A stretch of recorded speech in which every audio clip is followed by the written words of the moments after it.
Europe 1. À 8h13 sur Europe 1, votre invité Sonia Mabrouk est le président du groupe qui porte son nom. Bienvenue sur Europe 1 et bonjour Michel-Édouard Leclerc. Bonjour Sonia, bonjour à tous Europe 1. Il y a les questions Michel-Édouard Leclerc et les difficultés sur le pouvoir d'achat et bien sûr nous allons en parler tout au long de cet entretien. Mais une fois n'est pas coutume, pouvons-nous démarrer cette interview par une bonne nouvelle si elle se confirme? Est-ce que la reprise économique est palpable? Elle est réelle de votre point de vue? Oui, elle est réelle. Elle est réelle, je la vois à travers l'observatoire formidable d'un groupe de distribution. Il y a 19 millions de clients, de foyers français qui viennent, 19 millions de foyers qui viennent dans les centres Leclerc. Et j'en discute avec mes collègues d'Intermarché, de Système U. On a une activité très soutenue. Il y a une vraie croissance. La consommation tire la croissance. Si on regarde nos fournisseurs aujourd'hui, ils s'en sortent pas si mal, et malgré ce qu'on dit de notre pression sur les prix, regardez les résultats publiés des entreprises du CAC 40, ils ont jamais été aussi bons. Regardez, il y a très peu de faillites, très peu. Moi j'aurais cru que dans la restauration, dans le domaine des services, il y a beaucoup de faillites. En fait, les aides de l'État pendant la période Covid ont eu un effet très positif, faut bien le dire, faut savoir le dire, arrêter de râler tout le temps. Les chauffeurs de taxi, aujourd'hui, un certain nombre d'acteurs économiques reconnaissent que la France s'en tire bien. Et dans votre domaine, Michel-Édouard Leclerc, on imagine que ce sont de manière générale les enseignes les moins chères, vous et d'autres qui vont, entre guillemets, profiter de cette reprise. Oui, alors il y a deux secteurs qui marchent bien. Je réagis parce que hier j'étais avec des étudiants de Neoma, cette école de commerce Reims et Rouen, que j'anime. Et il y avait un des dirigeants du groupe Vuitton, le secteur du luxe aussi. Mais généralement, il résiste à toutes les crises. Il résiste à toutes les crises, et malgré des difficultés à l'exportation. Donc le luxe marche très bien et tire une partie de la croissance française, rapporte des devises à la France. Et puis le secteur, au contraire, des prix bas, tire aussi très bien la machine française. Les enseignes qui marchent le mieux en France, c'est Leclerc, Lidl, Aldi, Intermarché, Netto, les Système U. On tire bien. Et même Carrefour revient dans la course. C'est bien, vous citez tout le monde. Et est-ce que cette reprise, Michel-Édouard Leclerc, est-ce qu'elle risque d'être stoppée, parce qu'on va en parler même net, par la situation inflationniste? Alors, la situation inflationniste arrive. Il y a une vague inflationniste qui arrive en France. Alors, le gouvernement l'a déjà freinée sur l'énergie. On oublie, il y a bien sûr la compensation, les chèques, chèque énergie, le gaz, etc. On peut discuter des montants et tout, mais ce qu'il a fait aussi le gouvernement, c'est qu'il a bloqué les prix du gaz à un niveau après augmentation, mais c'est bloqué. Donc ça ne va pas faire remonter l'indice d'ici le printemps prochain. En revanche, arrivent des vagues d'augmentation de matières premières, mais vraiment très fortes. Quand vous dites très fortes, des vagues c'est-à-dire d'augmentation des factures de transport qui vont se rajouter à ces augmentations de matières premières, des sources d'énergie dont on va avoir besoin pendant l'hiver pour chauffer, mais aussi faire tourner les usines qui augmentent, et puis les contenants, vous savez, aussi bien le papier que l'aluminium, tout ça augmente de 30 à 40%. Détaillons tout cela, parce que le pouvoir d'achat, la préoccupation des fins de mois, évidemment sujet essentiel, le marché des matières premières alimentaires, Michel-Édouard Leclerc, augmente, le fret maritime explose. J'ai vu les chiffres ce matin, c'est assez édifiant, et ça se répercute naturellement et logiquement sur les prix. Est-ce que l'État peut agir sur ces entreprises mondiales de fret maritime? C'est pas un petit sujet. C'est un gros sujet. Quand j'ai commencé à en parler, j'ai vu la bombe que ça représentait. Je voyais bien les résultats quand même mirobolants de ces grandes compagnies maritimes. J'ai rencontré d'ailleurs le président d'une de ces compagnies maritimes qui n'était pas très content au départ. Qui est français, on peut le dire. Qui est français, Monsieur Saadé. Qui n'était pas content parce que j'avais demandé une commission parlementaire, une commission d'enquête ou d'information, car je trouve ça bizarre d'augmenter terriblement les factures alors qu'on affiche des résultats par 30 milliards trimestriels énorme. Après, les parlementaires s'en sont pas saisis, donc je connais pas la mécanique. Je ne sais pas si vraiment l'État français a les moyens ou a envie de s'opposer à cette inflation-là. Après tout, cette compagnie française vient de racheter une part du port de Los Angeles. C'est un joli coup pour la France aussi. Il y a un impact sur les prix, mais il y a un impact sur les prix. Sur lequel on ne peut pas agir apparemment. Et comme on l'aurait dit sur Europe 1 vieille manière, c'est toujours le cochon de payant à la fin, c'est le consommateur qui va payer. Et donc, moi, c'est pour ça que je rempile aujourd'hui. Je rempile parce que je pense qu'il ne faut pas laisser passer cette inflation. Mais comment, Michel-Édouard Leclerc? Il faut négocier, il faut trier et il faut s'opposer. Est-ce que vous êtes obligé d'augmenter les prix? Est-ce qu'il n'y a pas d'autre alternative? Il y a des prix... On ne peut pas faire autrement, sinon des agriculteurs vont déposer le bilan. Par exemple, que ce soit des gens qui font du blé, que ce soit des gens qui font de la farine, ou que ce soit des boulangers qui en font des baguettes, ils sont obligés d'augmenter les prix, sinon ils ne vendent rien. La baguette a pris 10 centimes, elle va reprendre 10 centimes. Bon, s'il n'y avait que la baguette, c'est pas grave. On élargit. Qu'est-ce qui s'est passé pendant le Covid? Tout le monde s'est précipité sur les pâtes. Et bien, figurez-vous qu'aujourd'hui, les pâtes ont augmenté de 35%. C'est d'ailleurs assez extraordinaire.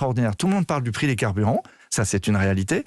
Mais regardez, allez dans vos magasins, mais dans toutes les enseignes de distribution, on le voit tout de suite, plus 35%. Sur le ticket. Mais c'est pour ça que je vous demande, est-ce que vos prix vont augmenter plus que l'inflation? Vous ferez une transparence totale là-dessus? Non, les prix vont faire l'inflation. L'INSEE va cumuler tout ça, mais on va trier. Il y a des hausses de prix qui nous arrivent d'agriculteurs français, de producteurs, d'éleveurs. Celle-là, elle passera. Nous allons prendre sur nos marges, nous allons lisser, nous allons faire des contrats à long terme. Donc, on va mettre le prix, comme on dit, dans un tunnel, de manière à ce que le consommateur ne soit pas impacté trop fort en une fois. Après, il y a les grands industriels qui transforment ces matières premières et qui ont aussi des marges. Le PDG de Danone actuel n'a pas fait mystère de vouloir augmenter la marge de ses actionnaires. Donc, on va discuter, là, on peut discuter. Donc, les négociations sont en cours. On est pour la négociation. Et le PDG de Nestlé, je vous donne des exemples très précis, qui demande aujourd'hui des hausses très élevées sur la pizza, sur le café, sur des produits à base de chocolat.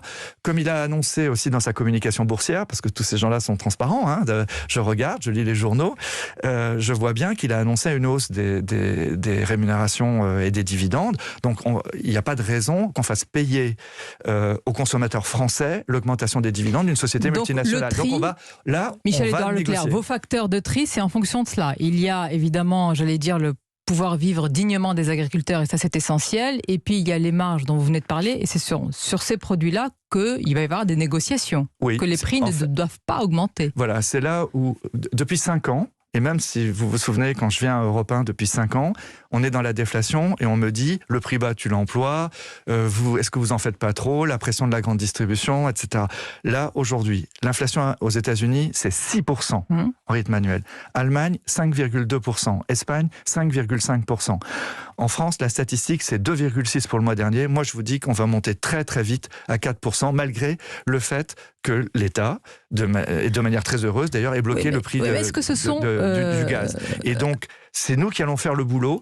Ce sont les négociateurs de Leclerc, de Carrefour, d'Intermarché vous avez cité l'État, modérer cette inflation. Vous avez d'ailleurs plutôt fait un éloge de la politique de l'État, mais c'est aussi la politique du chéquier. C'est aussi l'argent des Français. Est-ce que ce ne c'est pas plutôt aux entreprises décider maintenant de ces augmentations de salaire? On va parler de votre cas en particulier. Mais est-ce qu'il faut qu'il y ait un mouvement général désormais? Oui, il y a les deux. Le pouvoir d'achat, c'est ce qui assure la croissance de la consommation. C'est ce qui assure aussi la confiance dans le politique.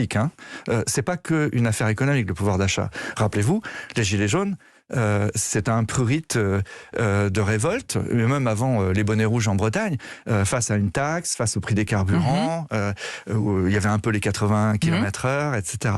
En fait, dès qu'on est contraint, on se rebelle. Surtout chez nous en Bretagne. Dites-le à Vincent Bolloré, votre propriétaire. Et donc, nous, je pense qu'il faut qu'on anticipe ça. Il y a une dose d'inflation qui risque de casser la dynamique de croissance. Mais comment vous l'anticipez? Prenons un exemple très concrètement pour les caissiers, les caissières des centres. En fait, le pouvoir d'achat, c'est 2 volets. Le pouvoir d'achat, mon premier métier, c'est d'abord d'empêcher que l'inflation ne vienne ronger les salaires par l'inflation, d'accord? Donc ça, je retrouve, les négociateurs dans la distribution retrouvent la noblesse de leur métier. Mais c'est vrai dans les collectivités locales, ceux qui achètent dans les cantines, ceux qui achètent dans les entreprises, les grands acheteurs. Concret pour qu'on sur les salaires, aujourd'hui, les arbitrages, pour un groupe comme nous, ils sont triples. C'est d'abord, est-ce qu'on repart tout de suite pour créer des emplois? Et la réponse, c'est oui, la masse salariale va augmenter parce que nous allons créer cette année 3000 emplois emplois. Je vous ferai remarquer qu'on est Donc toujours la en masse crise. salariale va augmenter. La Donc, masse salariale l'augmentation augmente, est prévue. Donc oui. déjà, c'est du pouvoir d'achat qui va être créé par création nette de 3000 emplois, et des emplois de bouche, mais des emplois d'informaticiens sur Internet, Un chiffre, etc. je vais vous citer un chiffre qui avait été donné par Jean Castex quand il a annoncé l'indemnité inflation. Il y a 38 millions de Français qui gagnent moins de 2000 euros et parmi eux, 9 millions sont sous le seuil de pauvreté. Ils gagnent moins de 1063 euros. On est dans une société où le travail paye, selon vous? Non, le travail ne paye pas assez. En tout cas, le travail, il y a peu d'espoir de s'acheter une maison par son travail. Il y a peu d'espoir. Il y a même peu d'espoir pour vivre dignement à ces niveaux-là. Et depuis 5-6 ans, le revenu du travail, le revenu de compensation, les transferts sociaux ont compensé ça. Mais le revenu du travail ne permet pas à un jeune couple aujourd'hui d'acheter dignement un appartement. Et vous entendez les c'est un vrai sujet que celui de l'augmentation des salaires. Je ne tournais pas autour du pot en vous répondant tout à l'heure. Je suis pour qu'il y ait une augmentation des salaires et pour ça, je suis aussi pour libérer le salaire des autres charges. Je suis pour le déconnecter des autres charges. Bien, mais je vous demande un exemple concret sur les caissiers et les caissières, si une augmentation était prévue pour savoir un petit peu comment ça se passe. Mais bien sûr, d'abord on est dans un des rares secteurs, je ne sais pas quelle branche vous avez Europe 1, mais nous par exemple, on a le 13e mois garanti. Parlons des autres, des Français, Parlons des autres. Oui. Non, ne soyons pas auto-centrés. Dans notre accord de branche, caissières où les caissières ne sont pas forcément les moins bien payées dans la distribution, et on a un accord de branche qui fait d'abord qu'on est payé sur 13 mois.